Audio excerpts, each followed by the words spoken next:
अस्सलाम वालेकुम friends, welcome back to top smarties. Drama serial Tum Bin कैसे जिएं। ज़ैनी बहुत अच्छे से साद का एटीट्यूड नोट कर रही है कि वो ज़ारा को किस कदर मिस कर रहा है, इसलिए तो उसे लेकर साहिल समंदर भी जाती है। लेकिन यहाँ पर भी वो साद की तवज्जो का मरकज़ नहीं बन पाई, बल्कि साद ख्यालों में ही जो खोया था तो ज़ैनी को ज़ारा का नाम लेकर ही पुकार देता है, जिस पर ज़ैनी को बहुत दुख हुआ और अब वो साद से झगड़ा ही कर लेती है। ऐसे ही दोनों गुस्से के आलम में घर आते हैं और ज़ैनी साद को गुड बाय किए बगैर ही अपने कमरे में चली जाती है और साद भी यहाँ से वापस मुड़ जाता है। अदनान अंकल ये सब कुछ देख रहे थे और काफ़ी खुश हुए। आकर अपनी बेगम से कहने लगे, देखना बहुत जल्द साद और ज़ैनी के रिश्ते में अलहदगी आ जाएगी, सिर्फ ज़ारा की वजह से।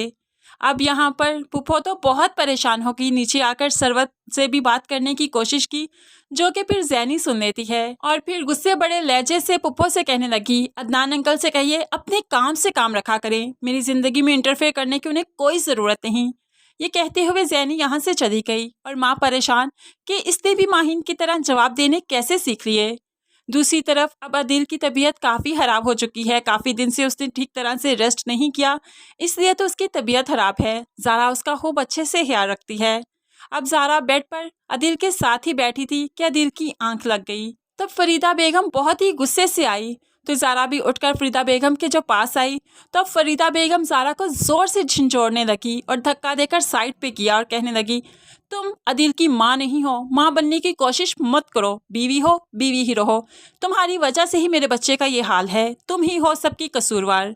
बुरी तरह से डांटा तो ज़ारा भी डर सी गई, लेकिन अदील इतनी गहरी नींद में नहीं कि ये सब कुछ देख नहीं रहा, सुन नहीं रहा, लेकिन वो फिर भी खामोश रहता है। तभी तो उसने डिसाइड कर लिया कि ज़ारा को इस सारे फेस से निकालने के लिए उसे हनीमून पर ले जाया जाए, क्योंकि ज़ारा काफ़ी परेशान है, अकेले बैठकर ही वो रोती है।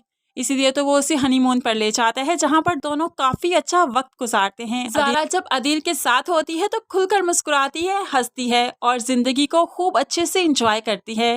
लेकिन अदील का और ज़ारा का साथ कुछ ही दिनों का है।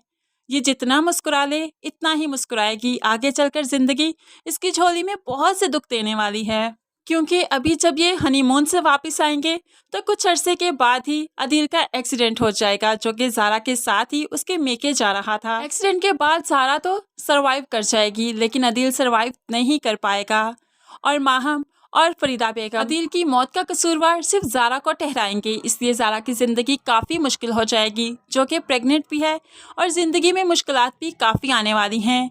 अब जाकर ज़ारा को मेके ही जाना है, जहां पर ज़ैनी इसका जीना हराम कर देगी, क्योंकि ज़ैनी समझती है कि अब साद के करीब हो जाएगी ज़ारा और साद और ज़ारा में अंडरस्टैंडिंग हो जाएगी, जिसकी वजह से ज़ैनी काफ़ी जेलस है, इनसिक्योर है, इसलिए तो वो ज़ारा का यहाँ पर जीना महाल कर देगी। ज़ारा की ज़िंदगी उस पर तंग पड़ने लगेगी। बस यही वक्त है अदील के साथ एंजॉय करने का, वो कर ले, जी भर कर ये ज़िंदगी जी ले, क्योंकि आगे इसकी ज़िंदगी में काफ़ी दुख लिखे जा चुके हैं।